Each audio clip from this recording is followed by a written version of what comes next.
Like for me as a kid, most of my friends in youth that I spent time in youth aren't in church anymore. When I became a youth pastor with my wife, this was the thing that was on my heart. It's like, well, I don't want to run a youth ministry that just rinses and repeats what was so, I think in many ways, at least short midterm, pretty devastating to my generation.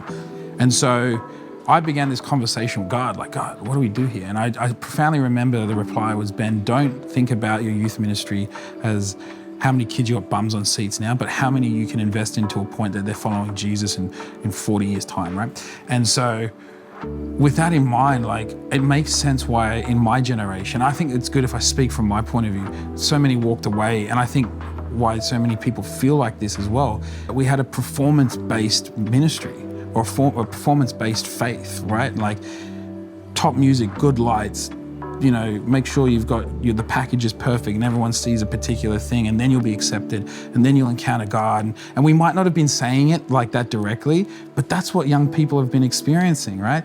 And we just knew that that's not the way, because we don't serve a performance-based God, we serve a transformative God, right? And so one of the things I walked away with is that, and I think maybe someone needs to hear this, is that being more like Jesus doesn't make you more precious to him.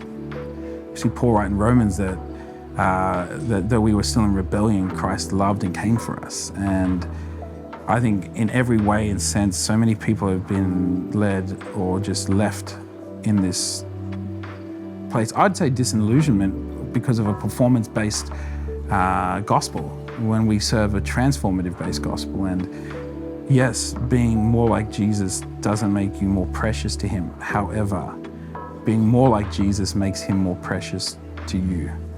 And I think that's how transformation works. It doesn't increase your value. Your value's set. You are worth his life. Transformative gospel just transforms how we see God, how we value him, because our value hasn't changed in his eyes since we were created.